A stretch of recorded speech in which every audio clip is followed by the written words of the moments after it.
साफियों पर हमला, साफियों पर हमला, साफियों के खिलाफ कार्रवाइयाँ, साफियों से लूटमार, साफियों से लूटमार, साफियों से लूटमार। मलीर ज़िले में साफ़ियुनि ते लगातार थींदड़ हमलनि ऐं फुरमार जे वाक़िअनि ख़िलाफ़ अवामी प्रेस क्लब मलीर ऐं KU जे वर्कर्स जे सॾ ते अवामी प्रेस क्लब आॾो एहतिजाजी मुज़ाहिरो कयो वियो, जंहिंजी अॻुवाणी सामी मेमण, इनायत शाह, फारूक भंगवार, तारिक सहतो, हफ़ीज़ सियाल ऐं ॿियनि कई। मुज़ाहिरे में साफ़ियुनि सां गॾु सियासी कारकुननि ऐं समाजी अॻुवाननि में वॾे तइदाद में शिरकत कई।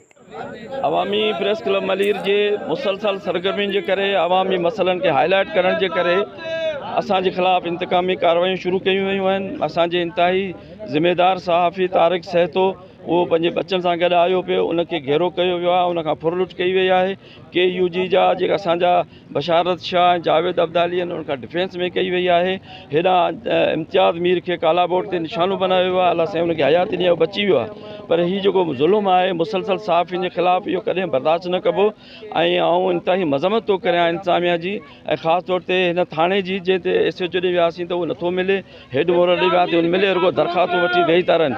जेकॾहिं तव्हांजो इहो ई रवैयो रहियो त हीउ माहौल अञा वधीक ख़राबु थींदो। हिनखे बहितर करण लाइ सहाफ़ियुनि खे तहफ़ुज़ फराहम करियो। इहो आहे त पंहिंजो मलीर समेत पूरे कराची में जेको आहे त सहाफ़ियुनि ख़िलाफ़ हिकु डकैतियुनि बाहि बारे छॾी आहे, जिथे किथे सहाफ़ियुनि जे मथां तशदुद कयो वञे थो ऐं डकैतियूं कयूं वञनि थियूं। ऐं हींअर ताज़ो जेको आहे त इम्तियाज़ मीर जे मथां हमिलो थियो आहे ऐं पंहिंजो ॿिया जेके असांजा दोस्त आहिनि, कल्ह राति जो जेको आहे त पंहिंजो डिफेंस में ॿ दोस्त सहाफ़ी KU जा वर्कर उहे उते माना जेको फुरिजी विया आहिनि। हिते अवामी प्रेस क्लब मलीर जो उहिदेदार बि आहे ऐं KU जो जेको मेंबर बि आहे ऐं सीनियर सहाफ़ी आहे तारिक जान सहतो, उहो पंहिंजे फैमिली सां गॾु जेको आहे त रस्ते सां वञे पियो त क़ाइदाबाद वारे इलाइक़े उन खां जेको आहे त फुर कयो वियो आहे ऐं तशदुद कयो वियो आहे। अञा ताईं पुलिस कुझु बि माना को रिकवरी वग़ैरह बिल्कुलु छा आहे जो अवामी प्रेस क्लब तरफ़ां हिकु जॉइंट जेको आहे त एप्लीकेशन ऐं जेको हिकिड़ो सहाफ़ी असांजो जेको फुरिजी वियो आहे ऐं उन जो पंहिंजो हिकु एप्लीकेशन पुलिस थाणे में जमा कराए उन जो रिसीव वरितो वियो आहे। पर अञा ताईं माना कुझु बि न, हिकु फ़ोन बि पुलिस पारां कान आई आहे त बाबा छा आहे छा न आहे।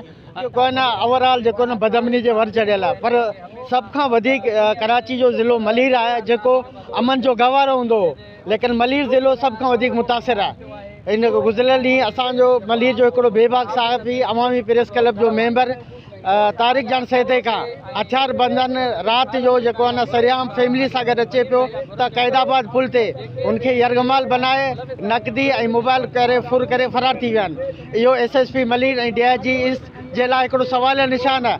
असां IG सिंध खां SSP मलीर DIG ईस्ट खां मुतालबो कयूं था त फौरी तौर ते मलीर जे बेबाक सहाफ़ी तारिक जान सहते जे फुर में मुलवस जवाबदार खे गिरफ़्तार करे कड़ी सज़ा ॾिनी वई। वारदा जी जेका थी आहे मलीर जे बेबाक सहाफ़ी तारिक सहते खां उनजी असां शदीद मज़म्मत कयूं था।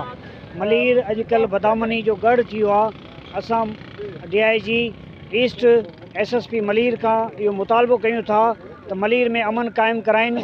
असां मलीर जे जेके मलीर जा जेके शरीफ़ शहरी, मलीर जो को बि शरीफ़ शहरी उनजी जान माल महफ़ूज़ न आहे। असां मलीर जे आला हुकाम खां, सिंध जे आला हुकाम खां, वज़ीर आला सिंध खां, होम मिनिस्टर खां इहो अपील कयूं था त मलीर में अमन कराइनि ऐं मलीर जे आवाम जो जेके जान माल जे तहफ़ुज़ खे यकीनी बनाइनि।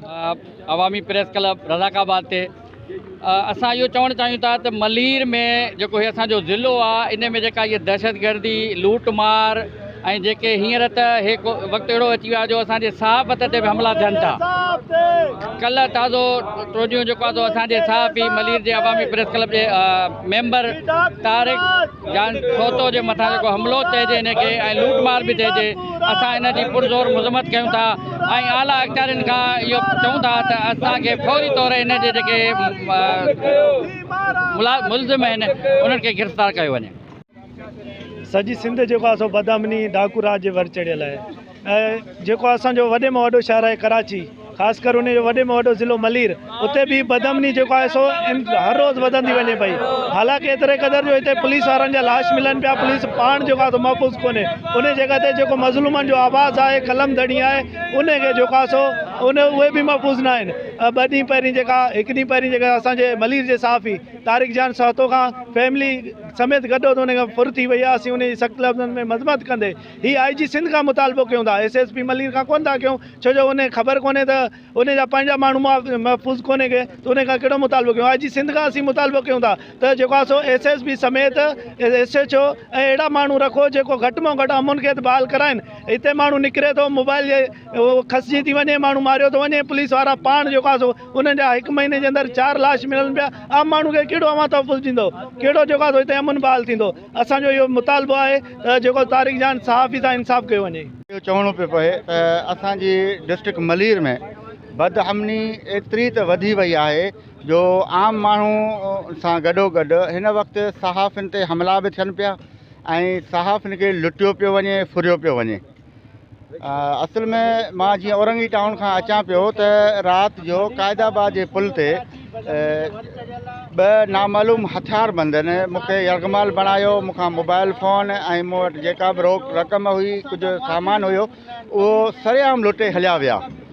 त इहो हिकिड़ी रियासत जी मां सम्झां थो कमज़ोरी आहे या इंतिज़ामिया जी कमज़ोरी आहे जो राति हुजे या ॾींहुं हुजे आम माण्हुनि सां गॾोगॾु सहाफ़ी, सियासी, समाजी, अदबी हल्कनि जा माण्हू जेके आहिनि उहे बि हिन वक़्तु गैर महफ़ूज़ आहिनि ऐं माण्हू हिन वक़्तु पाण खे गैर महफ़ूज़ सम्झनि पिया। इन लाइ असां सिंध जे वज़ीर आला खे, IG सिंध खे, DIG ईस्ट खे इहो मुतालबो कयूं था त महिरबानी करे हितां जे मलीर ज़िले में अमन अमान खे बहाल कराइनि ऐं उहे जेके दहशतगर्द आहिनि, जेके डकैत आहिनि, उन्हनि खे, छो जो उहे पुलिस खां ॻुझा न आहिनि, पुलिस खे सभु ख़बर आहे, त महिरबानी करे उन खिलाफ़ सख़्त खां सख़्त कार्रवाई करे ऐं सहाफ़िन खे, आवाम खे इंसाफ़ ॾिनो वञे। We want justice. We want justice.